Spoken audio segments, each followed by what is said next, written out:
बिस्मिल्लाहिर्रहमानिर्रहीम। आज ही हम जो पढ़ने जा रहे हैं, हमारा जो नेक्स्ट जो है वो है जी के वायरल डिजीजेज और एंड देयर इम्पोर्टेंस, कि इनकी क्या इम्पोर्टेंस है और क्या क्या ये एक्चुअली जो है इसका रोल है। तो आज हम डिस्कस करेंगे यहाँ में कि जो वायरल डिजीजेज हैं। तो सबसे पहले हम देखते हैं कि इसकी वैरायटी और डाइवर्सिटी क्या है, प्रेवलेंस। तो तकरीबन इस वक्त प्लांट वायरसेस एक 1000 से ऊपर वायरसेस हैं। मुख्तलिफ नंबर हैं इनकी, कोई 1100 को 1200, मुख्तलिफ किताबों में मुख्तलिफ चीज़ें मिलती हैं। ये सिर्फ प्लांट वायरसेस हैं। अभी एनिमल और बर्ड्स और दूसरे जो वायरसेस हैं वो अलग से हैं। तो प्लांट वायरसेस मोर देन 1000 है, और ये मुख्तलिफ सीरियल, फ्रूट्स, वेजिटेबल और ऑर्नामेंटल क्रॉप्स को अफेक्ट करते हैं। अच्छा, इनकी जो सबसे हम बात करें कि इनकी प्रेवलेंस है कहाँ पे ज़्यादा, तो सबसे ज़्यादा ये ट्रॉपिकल और सब ट्रॉपिकल रीजन्स के अंदर इनका प्रेवलेंस ज़्यादा है। यानी कि ट्रॉपिकल मीन जो गर्म मुल्क हैं, इक्वेटर के करीब हैं, और ट्रॉपिकल सब ट्रॉपिकल ऐसे मुल्क जो कि आप कह सकते हैं कि जो जिनमें मुख्तलिफ सीजन होते हैं, जस्ट लाइक जैसे पाकिस्तान है। पाकिस्तान के अंदर जो है वो मुख्तलिफ सीजन होते हैं। तो ये ना बहुत ज़्यादा सर्दी होती है ना बहुत ज़्यादा गर्मी है पूरा साल, यानी कि। मगर ट्रॉपिकल में साल के ज़्यादातर पार्ट में गर्मी ही रहती है। तो इन दो रीजन्स के अंदर ये ज़्यादातर पाए जाते हैं। अगर हम इन इकोनॉमिक इम्पैक्ट की बात करें, तो ये कितना इकोनॉमिक लॉस करते हैं, तो हर साल ग्लोबली पूरी दुनिया के अंदर ये 30 बिलियन के राउंड अबाउट एनुअल लॉस होता है एग्रीकल्चर के अंदर, सिर्फ और सिर्फ इन वायरसेस की वजह से। ठीक है, इन वायरसेस की वजह से कितना नुकसान होता है, मोर देन 30 बिलियन आप कह सकते हैं कि इनकी वजह से हर साल जो है वो नुकसान होता है। अब इसकी बात कर लें कि जो है इसके अंदर कौन कौन से मुख्तलिफ वायरसेस की कैटेगरी वाइज करें, तो इस वक्त जो है जो टोमेटो येलो वायरस है, ये तकरीबन मोर देन 1 मिलियन डॉलर की बात कर रहे हैं, पाकिस्तानी रुपीस की बात नहीं कर रहे हैं। ये पाकिस्तान के, ये जो है पूरी दुनिया के अंदर, स्पेशली अमेरिका के अंदर ये नुकसान करता है। तो ये तो है पूरी दुनिया की सिचुएशन। अब हम बात करें कि ये पाकिस्तान के अंदर क्या सिचुएशन है। तो पाकिस्तान के अंदर जो मेन क्रॉप वायरस से अफेक्ट होती हैं, उनके अंदर जो है वो काटन है, वीट है, राइस है, शुगर केन है, और दूसरी क्रॉप्स के अंदर जिनमें वेजिटेबल और फ्रूट्स जो हैं ये इंपॉर्टेंट है इन डिफरेंट क्रॉप्स के ऊपर। तो हम मोस्ट जो कॉमन प्रॉब्लम है पाकिस्तान के अंदर, वो एक तो काटन लीफ कल वायरस है। तकरीबन 20 से 40% एनुअली कॉटन क्रॉप्स का नुकसान करता है। और ये आपको पता है कि तब वायरस आता है जब वायरस का अटैक उस वक्त ज्यादा होता है जब आप कह सकते हैं कि मूनसून स्टार्ट हो जाती है। मूनसून स्टार्ट हो जाती है तो वाइट फ्लाई आ जाती है, सकिंग पेस्ट दूसरे आ जाते हैं। तो जैसे ही sucking pest, white fly, aphid, jassid, thrips, ये आ जाते हैं, तो ये सारा पूरा कम्प्लेक्स जो है, पेस्ट कम्प्लेक्स जो है, बीमारियों को काफ़ी हद तक फैलाता है। दूसरा जो हम बात करें, tomato yellow leaf curl virus है, तो ये तकरीबन 70% तक लॉस करता है पंजाब और सिंध के अंदर टोमेटो के अंदर। तो ये इससे टोमेटो की फसल खासकर बहुत अफेक्ट होती है। इसके अलावा जो है सिंध के अंदर खासकर बात करें तो पपाया रिंग स्पॉट वायरस है, क्योंकि पंजाब में तो इतना पपाया नहीं है, मगर ये सिंध के अंदर काफ़ी है, वहाँ पे ये काफ़ी नुकसान करता है, इसकी फ्रूट क्वालिटी और यील्ड को मुतासर करता है। इसके अलावा शुगर केन मोज़ेक वायरस है, ये पंजाब और सिंध में स्पेशली ये रहीम यार खान वाले इलाके में तकरीबन 10 से 20% तक इससे नुकसान होता है।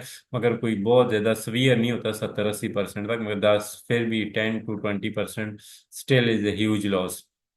अच्छा, हम बात करें आगे जो इमर्जिंग थ्रेट्स हैं, उनमें से एक बनाना बंशीटा वायरस है। ये भी पाकिस्तानी हिस्ट्री के अंदर कई दफ़ा ये प्रॉब्लम ज़्यादा हुआ है, मगर फिर कम हो गया इसकी इंटेंसिटी। ये एक वायरस मैंने आपको पहले भी बताया कि ऑस्ट्रेलिया से वो आया था, और फिर आस्ता आस्ता ये थोड़ी बहुत इंटेंसिटी के अंदर पाकिस्तान में, सिंध और पंजाब में स्पेशली जो बनाना प्रोड्यूसिंग एरियाज हैं उनके अंदर ये प्रॉब्लम है।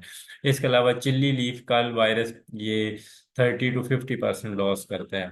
ठीक है, ये पंजाब में भी आपको पता है काफ़ी मिर्च जितनी भी है, चाहे शिमला मिर्च है, दूसरी मिर्च है, लगती है। इसके अलावा जो है सिंध में भी लगती है, तो इसके स्टेम को, लीफ को ये काफ़ी ज़्यादा प्रॉब्लम का आस करता है। तो इस वक्त हम बात कर लें तो सिर्फ काटन को 20 से 30 बिलियन एनुअली लॉस होता है इस बीमारी की वजह से। तो ये काफ़ी बड़ा लॉस है पाकिस्तानी रुपीस के अंदर अगर हम बात करें।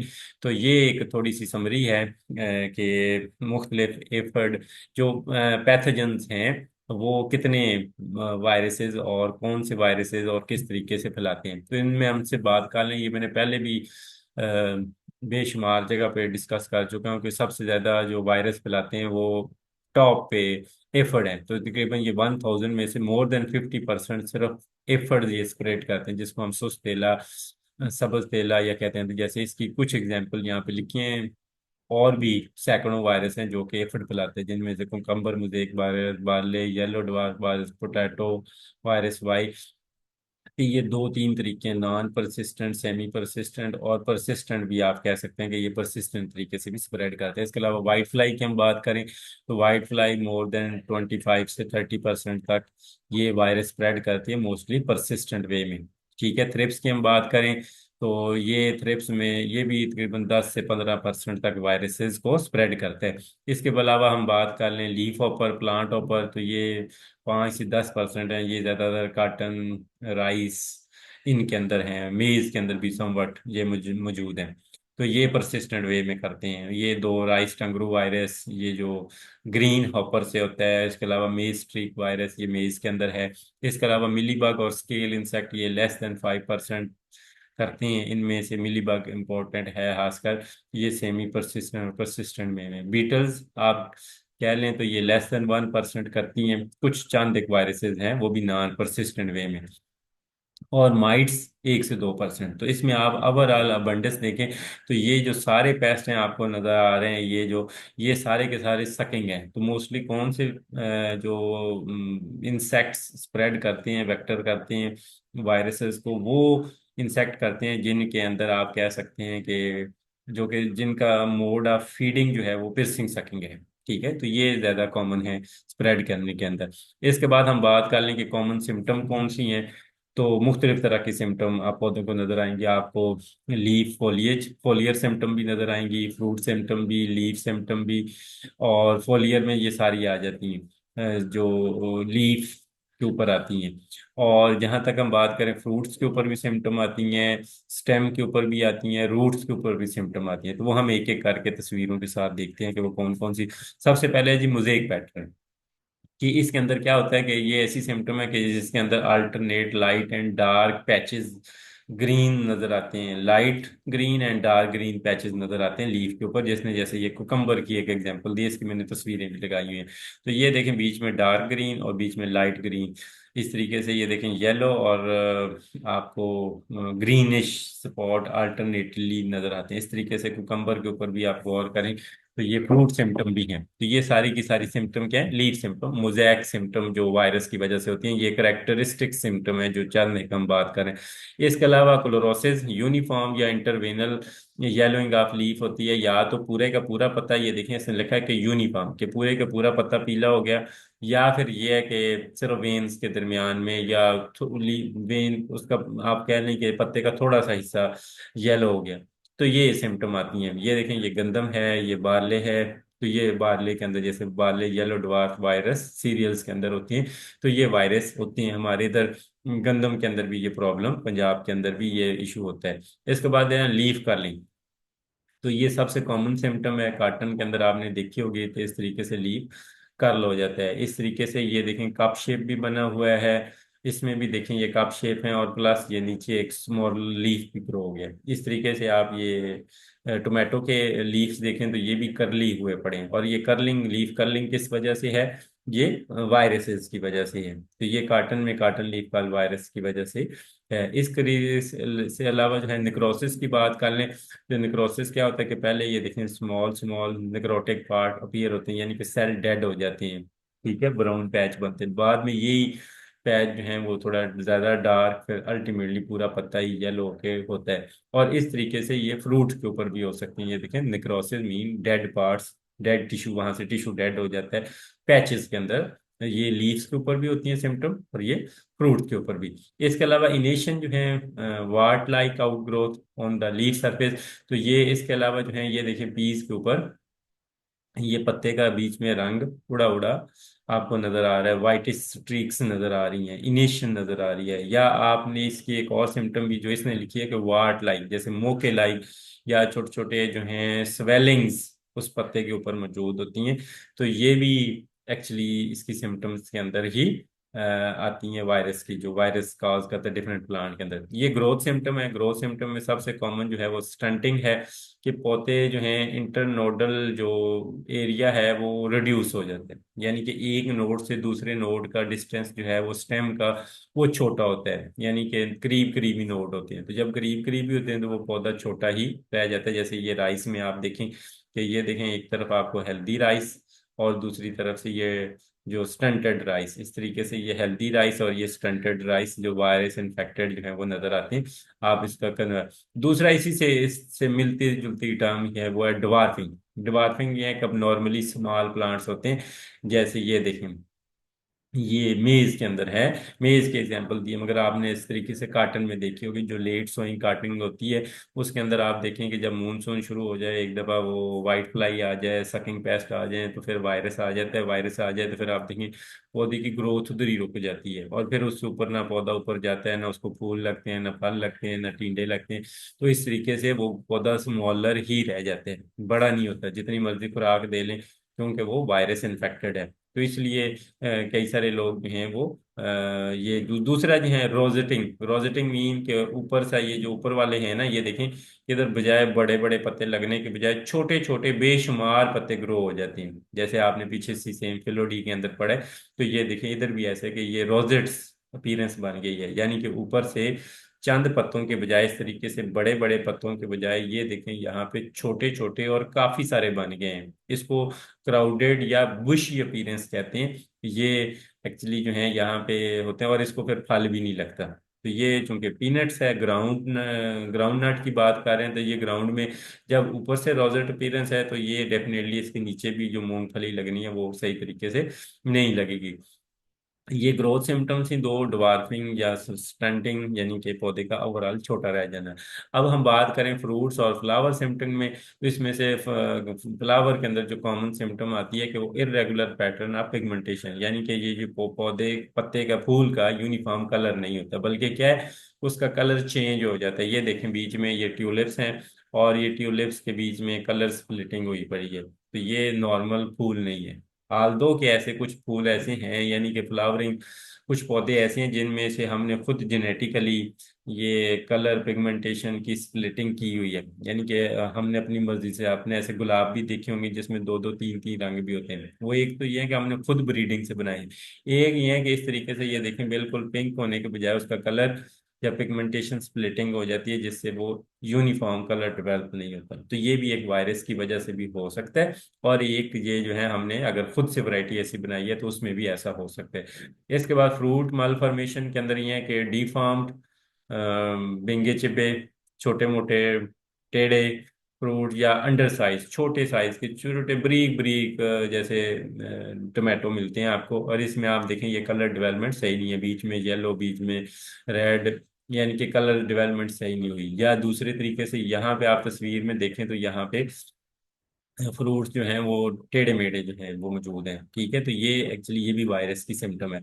इस तरीके से रिड्यूस फूड फ्रूट सेट्स, तो पहले क्या होते हैं कि थोड़े फ्रूट्स लगने बजाय के ज्यादा, काफी ज्यादा 30-40 फ्रूट लगने थे पपाया पे, सिर्फ उधर 5-10-4 लगते हैं, और लगते भी हैं तो इस तरीके से आप देखें, इस तरीके से प्रॉपर कलर डेवलपमेंट नहीं होती, या डी शेप हो जाता है, या पत्तों के ऊपर सिम्टम आ जाती हैं। तो ऐसे कई सारे ये पपाया रिंग स्पॉट वायरस के अंदर ये ऐसा होता है। इसके बाद हम बात कर लें वेनल सिम्टम की, तो वेनल सिम्टम दो तरह से होगी। एक वेन क्लियरिंग है। वेन क्लियरिंग का मतलब यह है कि बजाय वो येलो होने के बजाय वो वेन जो है वो ग्रीन होने के बजाय येलोइश हो जाती हैं, और पूरा का पूरा पत्ते का रंग ही उड़ जाता है। जैसे ये देखें ना, टोबैको के पत्ते हैं, टोबैको के पत्ते तो बिल्कुल ग्रीन होते हैं, डल ग्रीन होते हैं, या आप कह लें कि फुल ग्रीन होते हैं, मगर ये इस तरीके से येलो हो जाते हैं। पहले वेन्स होती हैं, तो वेन्स के बाद आस्ता आस्ता पूरा पत्ता भी येलो हो सकता है। तो ये वेन क्लियरिंग है। दूसरा ये है कि बाज़ औक़ात पूरे का पूरा पत्ता येलो नहीं होता, मगर ये है कि वेन के साइडों के ऊपर डार्क ग्रीन पैचेस आपको एरियाज नजर आते हैं। जैसे ये देखें वेन क्लियरिंग हो गई है, इसको वेन बेंडिंग कहते हैं। क्या कहते हैं? When bending. और इसके ये देखें, वेन्स के साथ साथ जो है आपको डार्क ग्रीन जो है वो पैचेस नजर आ रहे हैं इस तरीके से। इधर देखें, इधर देखें, ये मुख्तलिफ तस्वीरों में। तो ये पोटैटो वायरस वाई के अंदर पोटैटो में, या और भी है, जैसे यहाँ पे टोबैको दिखाया गया है, मुख्तलिफ पत्तों में सिम्टम हो सकती है। इसके अलावा स्टेम और रूट सिम्टम क्या है? इसमें एक और सिम्टम है स्टेम निक्रोसिस। कि स्टेम ब्लैक होता है और अल्टीमेटली वहां से टिश्यू डेड होना शुरू हो जाता है। ये देखें कि यहाँ से टिश्यू डेड होना शुरू हो गया इस तरीके से। इसमें देखें, इसमें देखें, इधर देखेंगे यहाँ से, और फिर वहां से आगे पौधे का ऊपर वाला पार्ट जो है वो टूट जाता है, गिर जाता है। क्योंकि वो फिर जब एक डेड टिश्यू है, वो डेड टिश्यू तो पूरे पौधे को ऊपर वेट को सपोर्ट नहीं कर सकता, वो गल जाता है। तो इसलिए जो है इसको हम क्या कहते हैं? Stem necrosis. ये भी स्टेम के ऊपर सिम्टम आती है। इसके अलावा रूट मालफॉर्मेशन, रूट, ये जो tomato yellow leaf curl virus की वजह से ये देखें सिम्टम है कि कप शेप, एक तो पत्ते हो गए हैं, वेन थिकनिंग हो गई है। दूसरा जो है आप देखें तो ये रूट्स भी इसकी सही तरीके से नहीं बनती, यानी कि रूट्स की फॉर्मेशन भी सही तरीके से नहीं होती।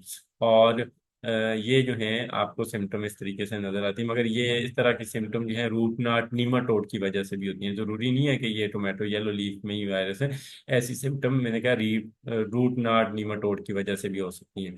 ये सिम्टम देखें जी, विल्टिंग के पौधा ही सूख जाता है, सिस्टमिक सिम्टम होती है, यानी कि उसका पौधे का एक पार्ट सूखना शुरू हो जाता है, एक ब्रांच सूखनी शुरू हो जाती है, या पूरे का पूरा पौधा भी सूख सकता है। ये बीट कर्ली टॉप वायरस है। ये आप देखें कि इसके अंदर ये बीच में चंद इन्फेक्टेड पौधे के अंदर ये जो देखें पूरे पत्ते ही या स्टेम ही सूखना शुरू हो गया है। इसके बाद सिस्टमिक सिम्टम में हो सकते हैं कि ओवरऑल डिक्लाइनिंग है। डिक्लाइनिंग मीन के पौधा जो है मोस्ट ऑफ द फील्ड के अंदर आपको पौधे छोटे छोटे नजर आते हैं, येलोइंग नजर आती है। ये देखें बीट के अंदर, बारले के अंदर, ये देखें सूखे हुए पौधे या ओवरऑल येलोइंग है।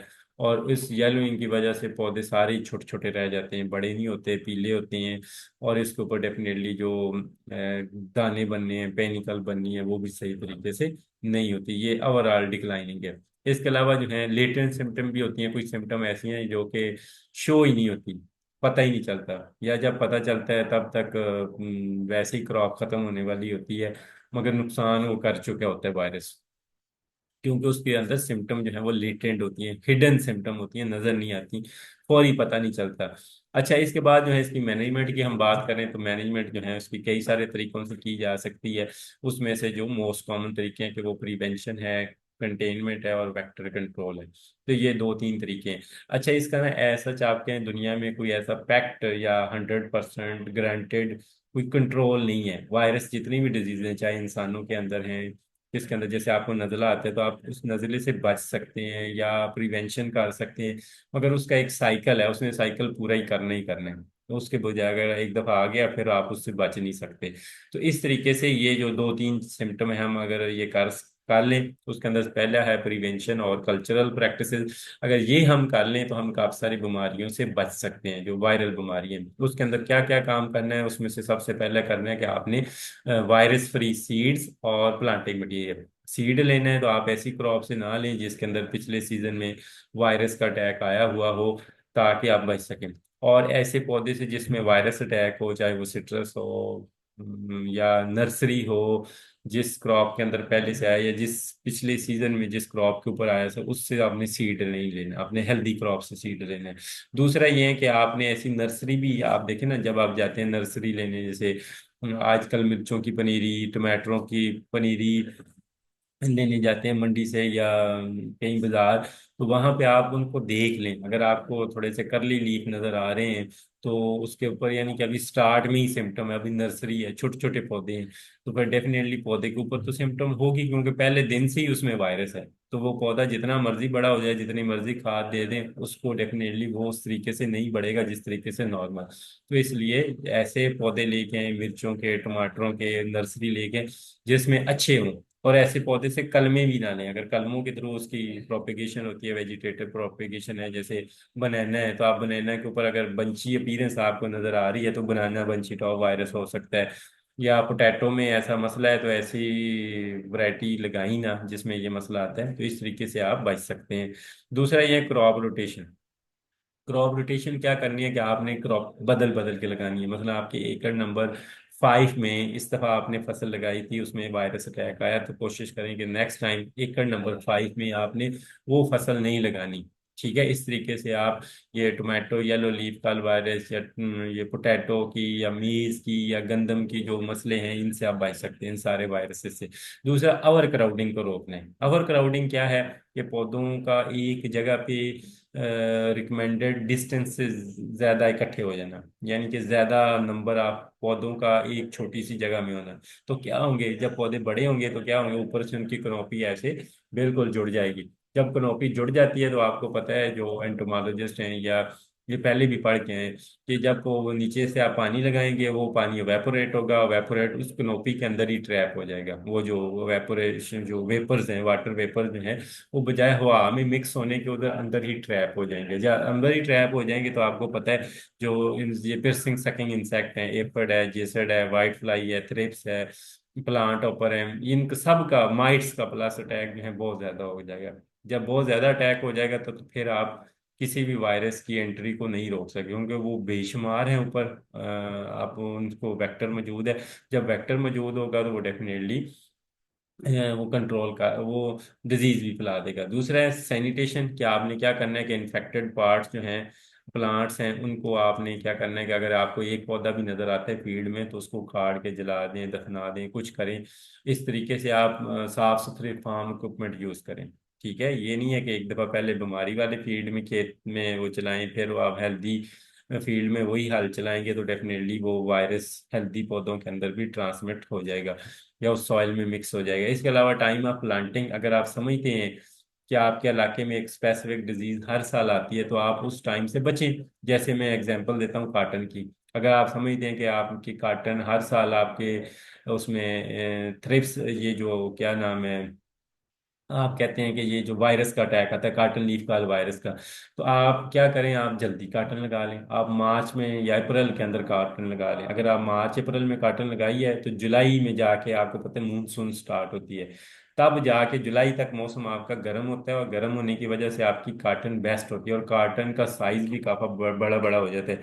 जब आपका कार्टन का साइज बड़ा हो जाएगा तो फिर उसके ऊपर जुलाई में अब वायरस आई भी तो वो उसका नुकसान उस तरीके से नहीं कर सकेगा जितना अगर आपने लगाई मई जून में है या मई में आखिर में लगाई है।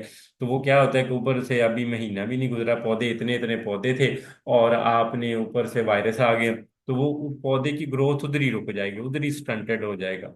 ठीक है, और जब वो पौधा ही स्टंटेड हो गया, ना अब उसके ऊपर फूल लगेंगे ना टिंडे लगेंगे, तो आपको 100% लॉस हो जाएगा। उस 100% लॉस से बचने का तरीका ये है कि आप अर्ली लगा लें। ठीक है, तो इसके लिए वीड मैनेजमेंट जो है स्पेशली मूनसून सीजन के अंदर इज वेरी इंपॉर्टेंट। क्यों वेरी इंपॉर्टेंट क्यों है? क्योंकि उस सीजन में आपको पता है बेतहाशा बारिशें होती हैं। जैसे इस दफा आपने जुलाई में और अगस्त के मिड तक आपने देखा बारिशें पूरा एक महीना रुकी ही नहीं।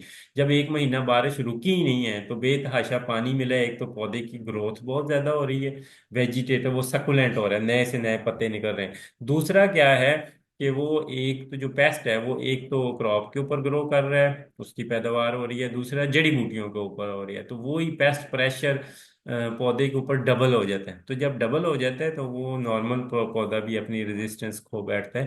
तो रेजिस्टेंट भी हो तो कोई मसला नहीं, उनके रेजिस्टेंस उनके अगेंस्ट रेजिस्टेंट आ जाएगी।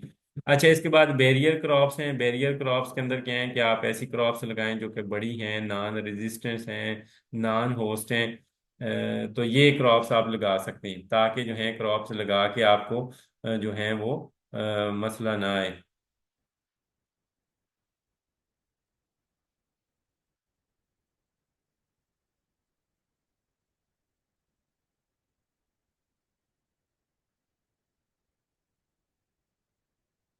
अच्छा जी, इसके बाद जो है लास्टली जो है वो वेक्टर कंट्रोल है।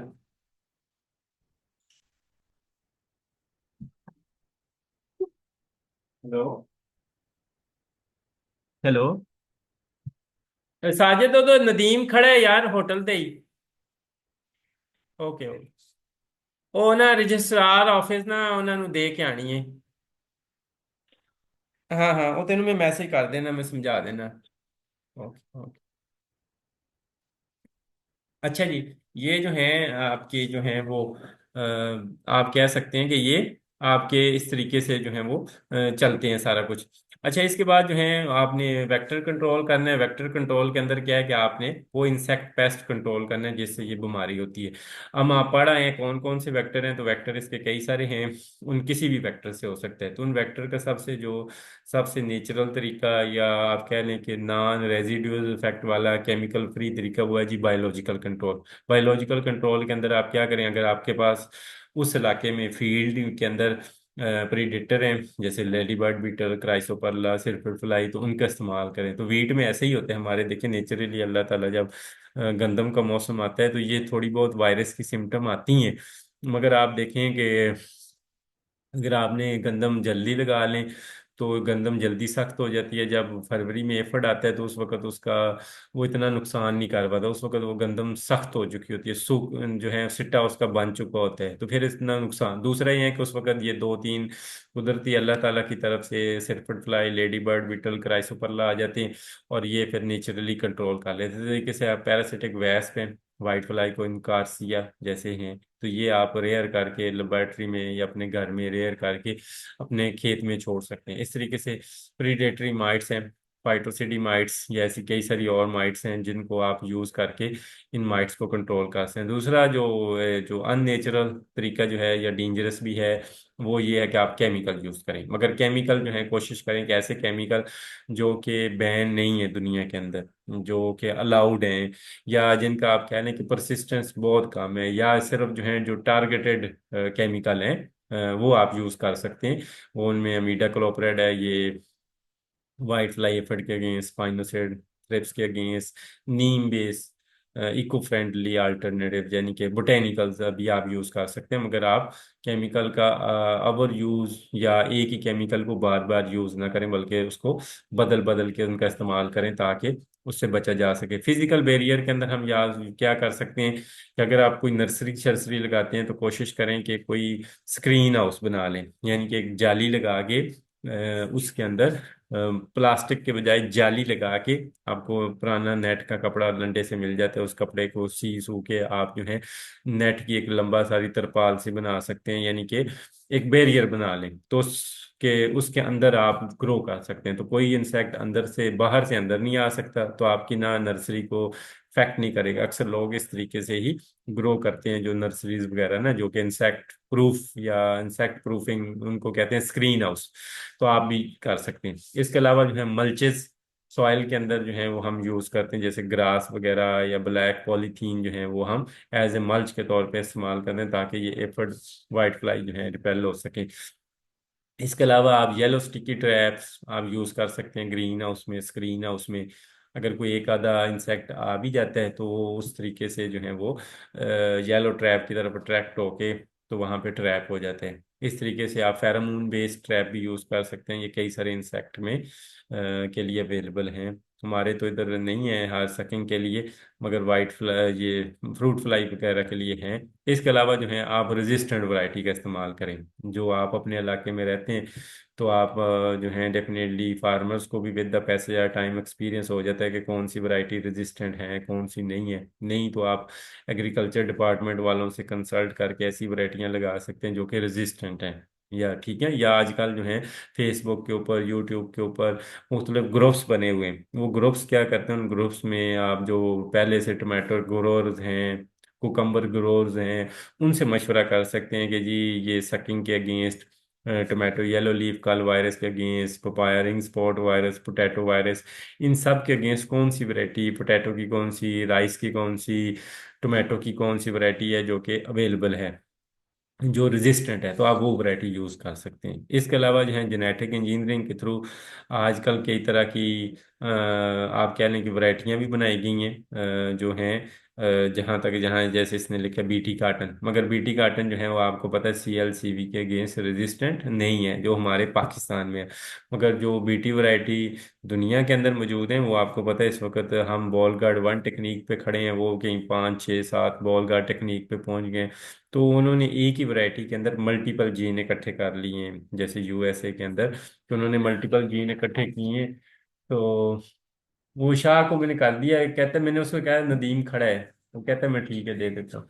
अच्छा, इसके अलावा बीटी कार्टन जो है, मगर ये जो है दुनिया के अंदर तो है, जैसे यूएसए में अब ऐसी वैरायटी हैं जिनके अंदर हॉरिजेंटल रेजिस्टेंस है, यानी कि मल्टीपल जीन है एक ही वैरायटी के अंदर, और उस वैरायटी के थ्रू वो जो है वो रेजिस्टेंस टेन कर रहे हैं, यानी कि बीटी वैरायटी में ही सकिंग के अगेंस्ट भी और बॉलवर्म के अगेंस्ट भी रेजिस्टेंस है। हमारी तो बहुत पुरानी ये टेक्निक है। इसके अलावा पपाया रिंग स्पॉट वायरस, यानी कि उन्होंने हमने 7वें सेमेस्टर में पढ़ा था, एंटोमोलॉजी वालों को पता होगा कि उन्होंने वायरल कोड प्रोटीन जीन्स और प्लस जो है वो एक और जीन को उन्होंने मिला के आपस में उसका एक मिक्सचर बनाया है, उसको उन्होंने इनकारपोरेट किया है पपाया के अंदर। तो उस तरीके से उन्होंने रेजिस्टेंट वैरायटी बनाई है पोटैटो रिंग स्पॉट वायरस के अगेंस्ट जो है। तो या ऐसे आजकल जो आरएनए इंटरफेरेंस टेक्निक है, ये ये इसके अंदर जीन मैनिपुलेशन और आसान हो गई है। जीन मैनिपुलेशन यानी कि जीन का इस्तेमाल, जीन का समझना, जीन को इंसर्ट करना, ये और आसान हो गया। तो आप इन टेक्निक का इस्तेमाल करके भी नई से नई वैरायटियां बना बना सकते हैं, या आने वाले दिनों में बनेंगी। तो ऑलमोस्ट हर, चूंकि डिजीज में कोई केमिकल अवेलेबल नहीं होता, जब कोई डिजीज आती है तो कोई केमिकल अवेलेबल नहीं होता जिससे वो डिजीज कंट्रोल हो जाए, इसलिए काफ़ी रेजिस्टेंट वैरायटियाँ हैं इस वक्त। डिजीज रेजिस्टेंट वैरायटी ज़्यादा हैं as compare to insect resistant variety in the world. इसके अलावा एंटीवायरल एजेंट्स हैं, ये कई तरह के प्लांट डिफेंस इंड्यूसर हैं, जैसे कि ये मार्केट में अवेलेबल है। सैलिसाइलिक एसिड है, जैस्मोनिक एसिड है, चिस्टोसन है, ये कैसे कई सारे केमिकल जो पार्ट उसके ना नेचुरल डिफेंस सिस्टम को इंड्यूस करते हैं कि वो रेजिस्ट करे अगेंस्ट वायरसेस के। इसके अलावा कई सारे एंटीवायरल कंपाउंड भी हैं जो कि एक्सट्रैक्ट भी हैं जो कि आप यूज़ करते हैं, जैसे गार्लिक एक्सट्रैक्ट, नीम एक्सट्रैक्ट। ये अगर थोड़ा बहुत मसला आपके लोकल लेवल पे, थोड़े लेवल पे है तो आप यूज़ कर सकते हैं, मगर बहुत बड़े लेवल पे ये चीज़ें जो हैं वो फिजिबल नहीं है। और लास्टली जो है integrated pest and disease management, IPDM, ये क्या है? ये है कि आपने जब ये जो ऊपर जितनी टेक्निक हैं, ये इन जब का जिसका इस्तेमाल जब जिसकी ज़रूरत हो वो आप यूज़ कर सकते हैं। तो इसका जो है ओवरऑल हाल यही है कि आप इस वायरस के अगेंस्ट ये दो तीन हमने ऊपर पढ़े हैं कि प्रिवेंशन है, मॉनिटरिंग है, और लास्टली जो है वो डिजीज रेजिस्टेंट वैरायटी हैं। एज सच इसका आप मैंने शुरू में बता चुका कि इसका कोई एज सच 100% वायरस, किसी वायरस का कंट्रोल नहीं है। क्या आप कहें जी कि 100% कंट्रोल मिल जाएगा? ऐसा ये बिल्कुल झूठ है। तो इसलिए ये कि आप कुछ ये जो ऊपर हमने बातें की हैं ये सारी ये करके इस बीमारियों के इंसिडेंस से बच सकते हैं। ठीक है, या अगर इंसिडेंस हो गया है तो उसके मजीद सवेरिटी से बच सकते हैं। तो उसमें सबसे पहले क्या करें कि फील्ड मॉनिटरिंग रखें अपनी, और सर्विलेंस करते रहें कि आपके वेक्टर ना हो।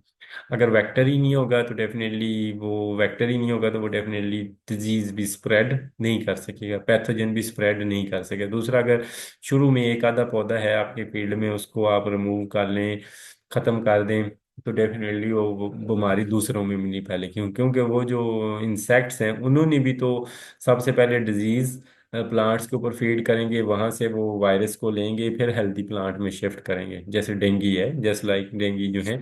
तो इसके बाद दूसरे जो अर्ली वार्निंग सिस्टम जो है, ये रिमोट सेंसिंग या कई तरह के ऐसे फोरकास्टिंग टूल्स हैं जो कि सीजन की प्रिडिक्शन है। जैसे हमें जुलाई में अब पता है कि बारिशें स्टार्ट होनी है, तो जो है वायरस आने हैं, तो उससे पहले आप जो कुछ कर सकते हैं, जैसे अर्ली प्लांटिंग कर सकते हैं, उसको फर्टिलाइजर दे सकते हैं ताकि वो जल्दी ग्रो हो जाए, पौधा बड़ा हो जाए, उसकी यील्ड भी आना शुरू हो जाए। जब यील्ड आना शुरू हो जाएगी, अब वायरस आ भी जाए तो पौधा उसकी विगर अच्छी है, हेल्थ ठीक है, तो वो नहीं कर सकेगा। इसके अलावा कल्चरल, ये सारे इन सब का यानी कि cultural control, resistant variety, vector control, biological control, इन सब का मजमुआ, यानी कि जब जिस के मौके महल के मुताबिक जो टेक्निक यूज हो सकती है उसको यूज कर सकते हैं।